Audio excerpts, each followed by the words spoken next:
Okay, so today we're going to learn about the three what we call undefined terms of geometry. So the reason we call them undefined terms, it's best way to describe it is think about the word the. If I asked you to write down the definition of the word the, you'd have a really hard time defining it. All we know it as is it's a preposition and we use it in speech. We know inside what it means and how to use it, but it's hard to put it into words. So that's kind of like what undefined terms are in geometry. And what makes these even more confusing is these are all like imaginary objects to help us visualize. So we'll have to keep that in mind. Now the first term is called a point. And we're going to describe what these objects are by their properties. And typically what we think of when we think of a point is it has no actual size to it, and we show it with a small dot. So for example, if someone wrote their point like that on a quiz, and the other person did a point like that, neither of them is wrong because there's no actual size to a point. So that's kind of why we use that property. So usually when we do point, we do a small dot and we put a capital letter next to it, and we would read that then as point Q. So that's how we name them.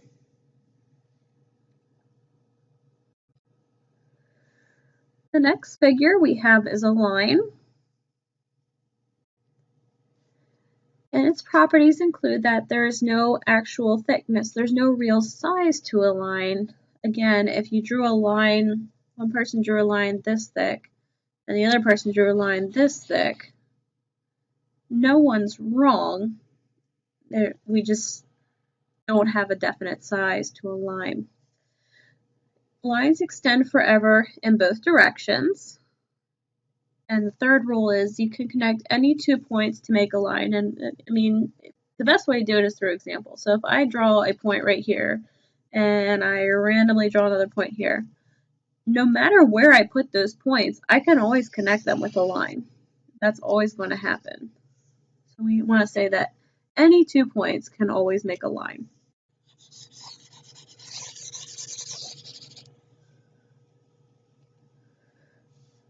So the way we draw a line in class is we use 2 arrows, and that indicates that the line is going on forever in that direction. So since lines extend forever in both directions, we need to put arrows on both ends. Now there's 2 ways in which we can name or refer back to a line. The first one is if they have a little italicized letter here. That letter is a label to indicate a line. So it's important not to see that letter as a point, but just as a label. The other scenario is you would have to have at least 2 points on the line so that we can refer back to it.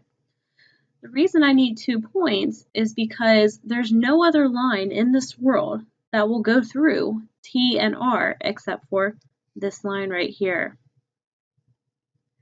The other reason is if I decided to call this line T and I drew another line through it, I want to know which line we're talking about because there's 2 lines going through T. So that's why we need to use 2 letters.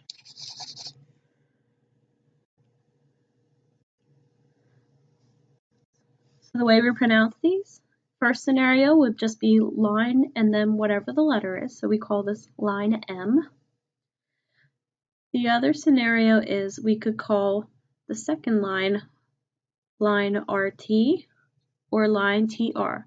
The order of the letters does not matter with a line. Now we're going to make a little symbol over here. Instead of writing out the word line, you can actually just draw a mini line, and it's important that you have the arrows on it because if you don't, you're not actually drawing a line. So we would just put an M under here, and in this case, I would use 2 letters that are on the line, so R and T. So again, if the line has a label, you can just put the label there. If a line has points on it, you need to write 2 points that are on that line.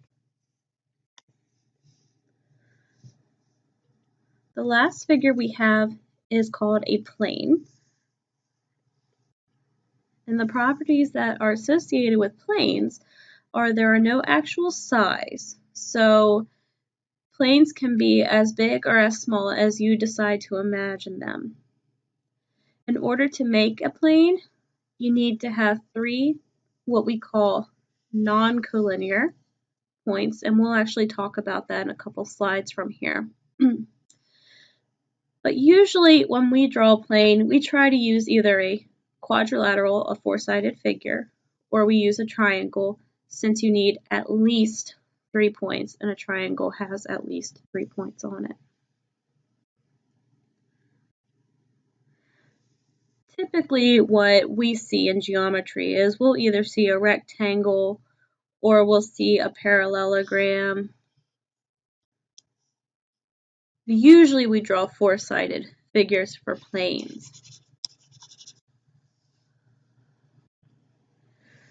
So there's a wide variety of ways to name planes. So if you were to identify a plane on a sheet, you can use all letters that are on the plane. So in this case it has 4 corners. I could name it A, B, C, D. I could name it D, C, B, A, C, D, B.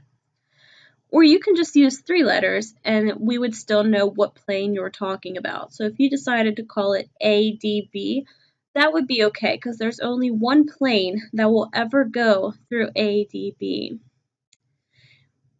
You can name a plane using 1 letter, however, that letter has got to be in the middle or somewhere inside of the plane.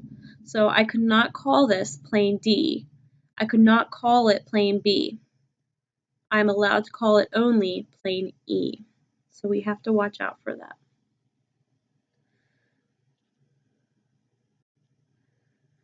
So reminder again that these are all imaginary objects that we use to construct real shapes. Best way I can think of to explain it is think about the equator and the prime meridian. So we use them to divide into east and west hemispheres and north and south hemispheres. But they're actually imaginary lines. So we're going to use imaginary objects to do real things. So in our minds, we put these objects in a place called space. And we define space simply as the set of all points. The best way to compare it, or the best thing to compare it to, is think of outer space. Think of the stars in space. There's no actual size, like no one could go up and measure how big space is. It's just there. So space in geometry is an imaginary amount. It has no actual size. It's just where we put everything. Next word is collinear, and that simply means points that are on the same line. And an easy way to remember that is to think of the word co, which means same, and the word line is in linear, so that means same line, points on the same line. So in this case, I could say points R, Q, and P are collinear, or P, Q, and R, or Q, R, and P are all collinear. They are all on the same line. If I decided to put P up here, then they're no longer collinear because I have to draw a new line to get to P. Now it's really important that when we name collinear points, we name them in groups of 3. The reason we do that is because if you just name 2 collinear points, well, any 2 points can make a line, even if the line's not drawn for you. Again, if I just put them random spots, you can always connect them. So it's kind of pointless to name two collinear points because any 2 points are collinear. It has to be 3. Once you get to the third point, you can choose if you want to break your line off and make a new line or not.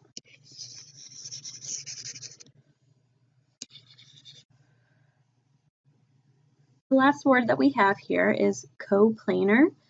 Just like collinear, co means same, planar means plane, so they are points on the same plane.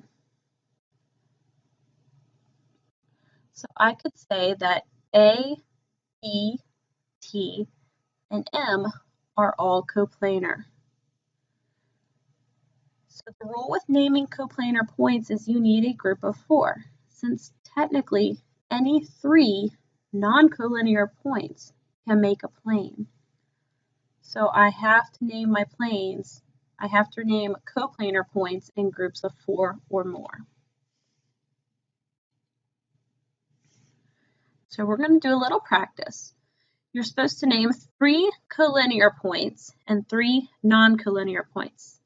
And again, just a reminder that M is not a point, the label, so that we can name this line in a different type of way. So the collinear points in this case, there's only 3 of them that we can choose from, are Z, Y, and W. Because they're all on the same line. I don't have to bend my line at all. Now for the non-collinear points, we have a couple options. We could go with Z, X, and Y. As you can see that the line does not stay straight. We have to stop and draw a new direction or a new line. So those would work. You could go with X, Y, and W. That would also work. Or you could go with Z, X, and W. So again, they are not collinear. If I were to connect them, I have to at some point bend my line. And if your line bends, it's not a line anymore. They have to be straight at all times.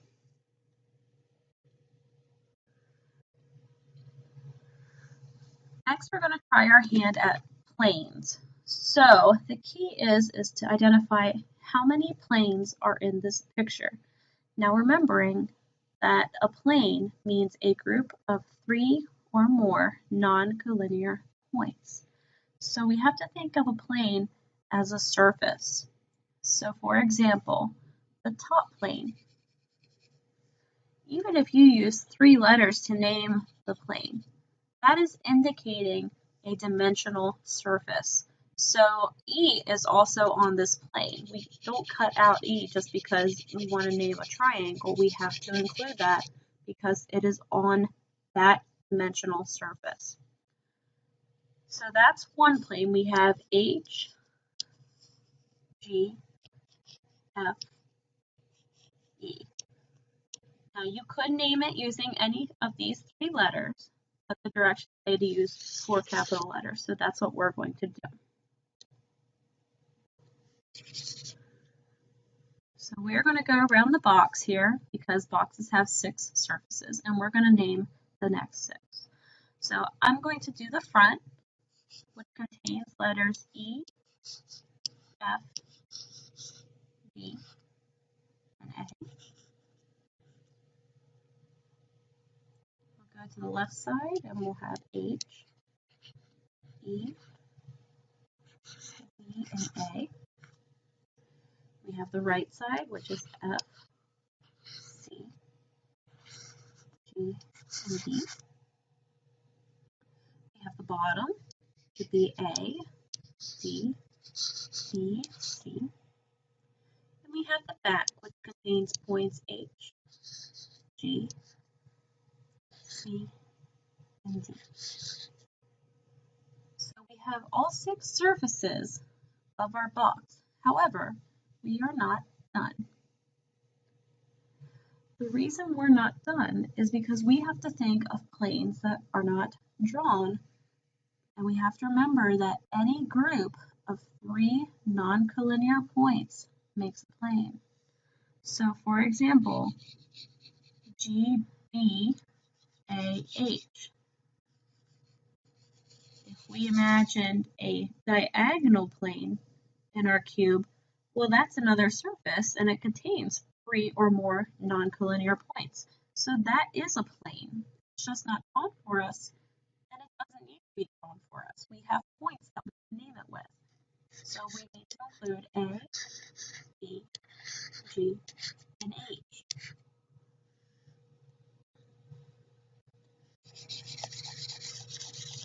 We could also go a different way.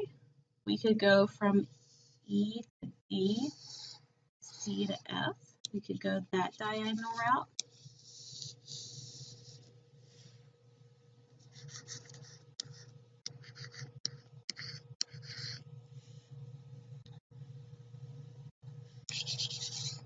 And there's also side diagonals. Like I could go E to H to C to B. That inside diagonal would be another surface. So E, H, C, and B.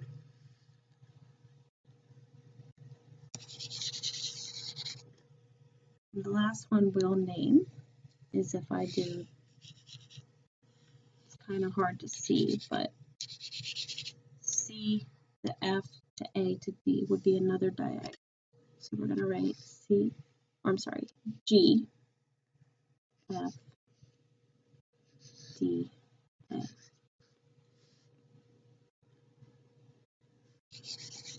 So remembering that these are all what we would refer to as imaginary objects, but these are the ways that we represent them because we need to have some way to represent them. But planes are basically, think of them as dimensions. So each of these is a different dimension, and there are infinite dimensions in our world. So we had a total of 1, 2, 3, 4, 5, 6, 7, 8, 9, 10. We had a total of 10 planes or 10 groups of different letters that we could make. We're going to see a lot of these words. They're pronounced postulates and axioms. And all they are just facts or rules that define geometry so that we can't argue with a postulate or an axiom. It's just a fact. Kind of like if I asked you to explain to me why does 2 plus 2 equal 4? And you would say, well, if you have 2 objects and you put 2 more with it, you get 4. And I ask you, but why? Why do you have 4 total objects? It would be very hard to kind of explain. Adding is just adding. That's just how it is. So it's kind of what postulates and axioms say.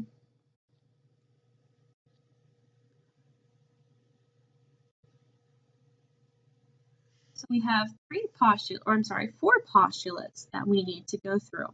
And a couple of them we've already mentioned. But the first one says, through any 2 points, there is exactly 1 line. And we kind of talked about that earlier.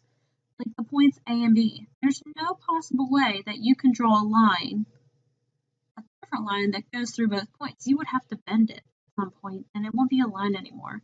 So line T is the only line that passes through points A and B.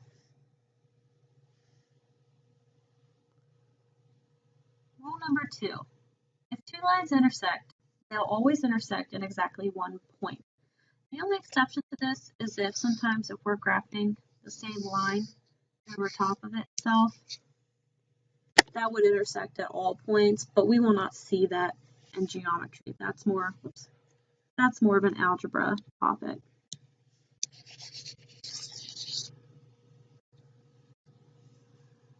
So the lines AE and BD cross each other at point C. Rule number 3. This one tends to trick students a lot. If we have 2 planes that intersect, that means if I would draw, or you would see 2 planes going through each other, they intersect in exactly 1 line.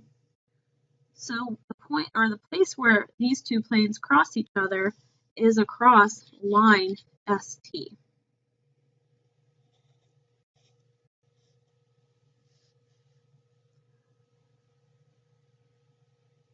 So again, if you look at two planes, they're not really touching at a single point. They're touching, since planes actually have no size, they're touching at this line forever, because I could expand this and make it as big as I wanted. So a point is just a specific spot. So we want to represent all spots along this line. And rule number 4 says that through any 3 non-collinear points, there's exactly one plane. And we said that before. And the reason that we say non-collinear is, first off, 2 points is not enough to make a plane.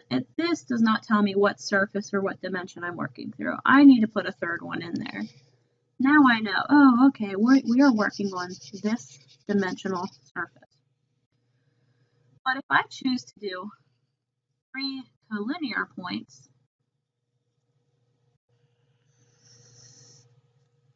let's say I have a plane going this way that contains that line, and a plane goes down through it.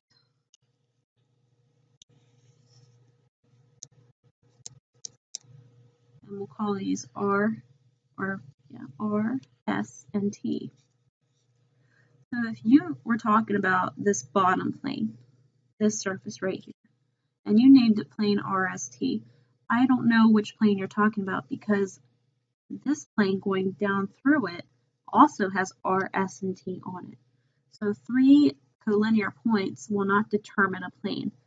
The last point has got to be somewhere else so that they're not in a straight line. Then there's no mistake of what you're referring to.